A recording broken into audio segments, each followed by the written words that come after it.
Some people move on, but not us.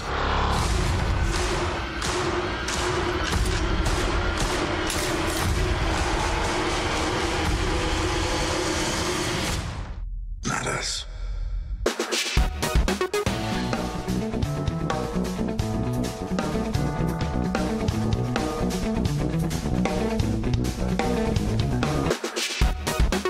I promise you all, I will be making sure Mr. Bond does not have an easy ride of it in this. Aparentemente, o governo federal quis mirar em artistas que têm posicionamento político contrário a eles, mas acabou acertando no setor como um todo.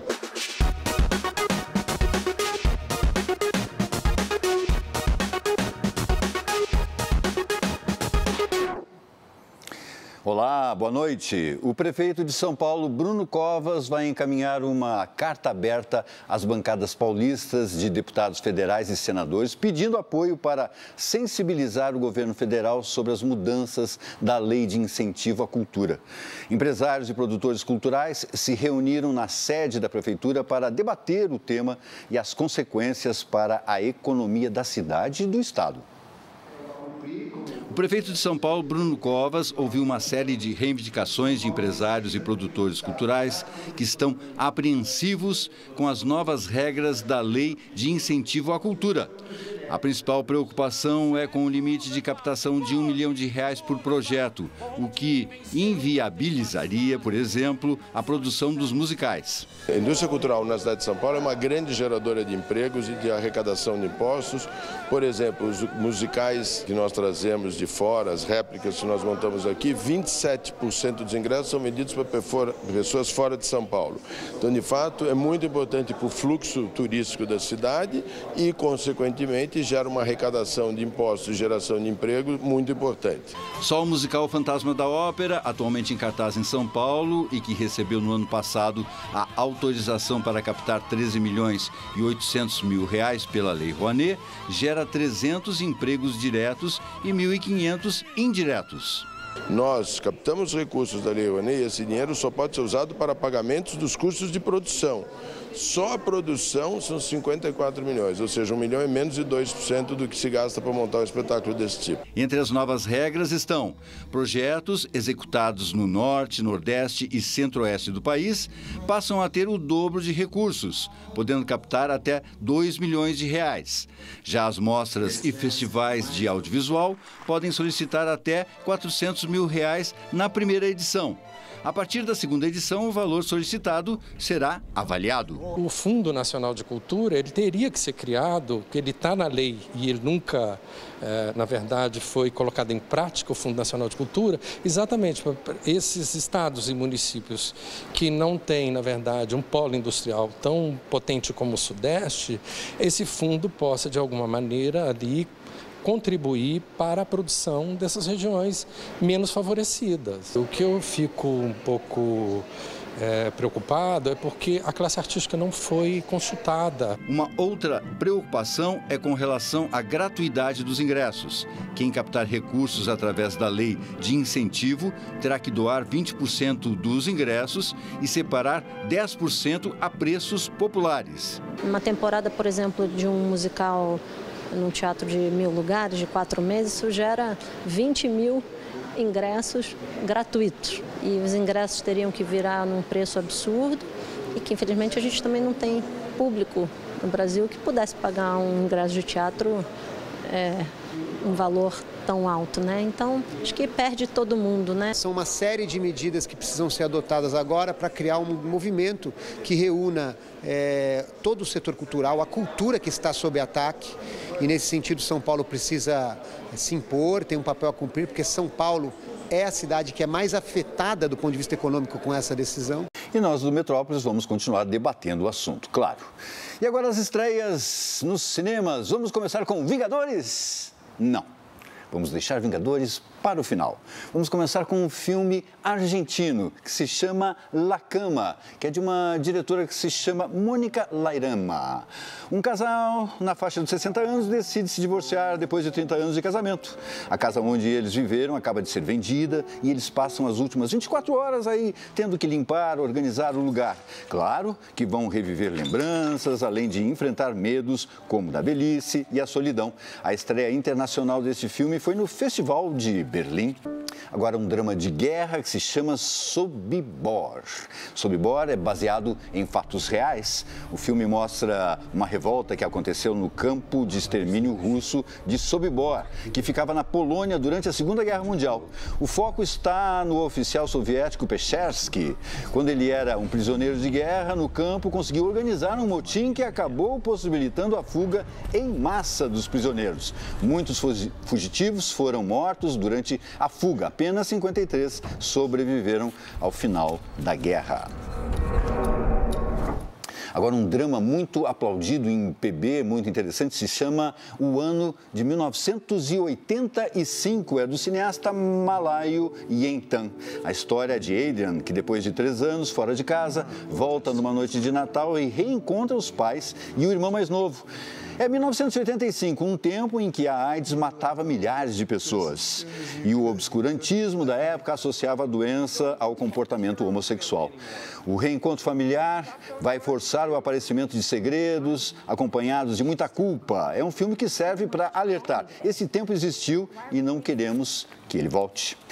E agora, sim, Vingadores Ultimato dos irmãos Russo. Teve pré-estreia ontem, agora estreia, tudo lotado, aquela coisa. 22º filme do universo cinematográfico Marvel. Começa exatamente 22 dias depois que Thanos fez isso. E acabou com metade da vida no universo. Aí o Homem de Ferro aparece no espaço, perdido, alguns Vingadores aqui na Terra, vivendo luto e querendo se vingar. Vamos ver? It's not about how much we lost. It's about how much we have left. We're the Avengers. We gotta finish this. You trust me? I do. You could not live with your own failure. Where did that bring you?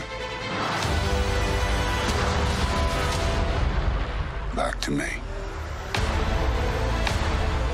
Quase sem palavras. Eu saí do cinema sem palavras. Se me perguntasse qualquer coisa, eu não saberia dizer de tão impactado que eu estava. Depois de 11 anos, 21 filmes, vem este que é a conclusão de uma saga. Não é o fim da Marvel, é a conclusão desta saga. E nós temos uma conclusão épica. Não gosto muito dessa palavra, mas é isso. É épica, ela é heróica, ela é arrebatadora. Se você é fã desse universo, se você viveu, viu, gostou, conviveu com esses heróis nos últimos 10 anos, você vai sair rindo em alguns momentos, chorando em alguns outros momentos, mortes vão acontecer, vida que segue para outros também vão acontecer e mais, se eu disser mais, vai ser spoiler. Eu acho que é um filme que você não tem que ler nada, você não tem que saber muita coisa e tem que vivenciar. As 3 horas são justas para esse filme. Não 1 minuto a mais, nem 1 minuto a menos. É aquilo ali. Olha, é entretenimento de primeira qualidade. Ok? Vale lembrar que Vingadores Ultimato domina cerca de 80% das salas de cinema do país, contrariando um acordo entre Ancine, distribuidores e exibidores que desde 2014 tinham o compromisso de limitar um lançamento a 2 ou 3 salas, dependendo do tamanho dos cinemas. Para nossa alegria, o documentário Inesita, produzido em parceria entre a TV Cultura e o Itaú Cultural, permanece firme e forte em cartaz. Vale a pena assistir. E agora vamos de quadrinhos no Metrópolis. Um cientista que vive entre 2 mundos. Ele enfrenta todo tipo de perigo, tentando resgatar sobreviventes de uma dimensão paralela. Esse lugar é Oblivion, que apareceu misteriosamente na Filadélfia, roubando 300 mil habitantes da cidade. As buscas do governo terminaram depois de 10 anos, mas Nathan não desiste. Ele quer encontrar o irmão desaparecido. Oblivion Song é uma ficção científica de Robert Kirkman, nada menos que o criador da série de Walking Dead, que nasceu nos quadrinhos e virou uma série de sucesso mundial nas TVs e no streaming. O lançamento é da editora Intrínseca.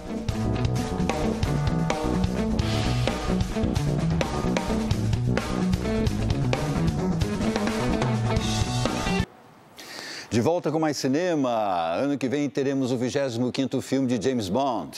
Os detalhes foram revelados hoje em uma entrevista na Jamaica.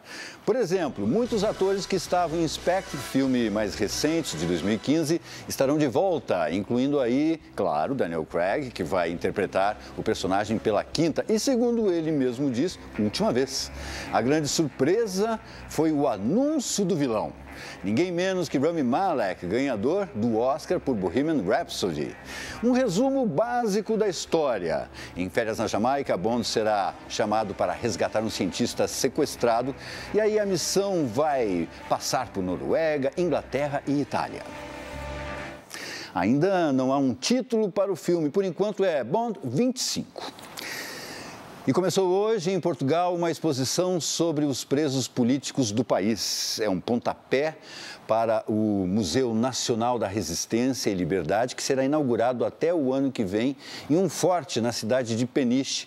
Exatamente hoje, Portugal comemora 45 anos da Revolução dos Cravos, que derrubou a ditadura de Antônio Oliveira Salazar por 35 anos à frente do governo.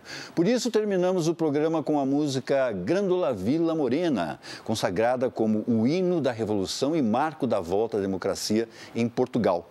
A interpretação é do grupo Ganhões de Castro Verde. O que são ganhões? Você me pergunta. São gente de vida simples, trabalhadores da lavoura. Ok? Vamos ouvir então. Tchau, até amanhã depois do Jornal da Cultura. O povo é quem mais ordena, dentro de ti, ó cidade, dentro de ti, ó cidade.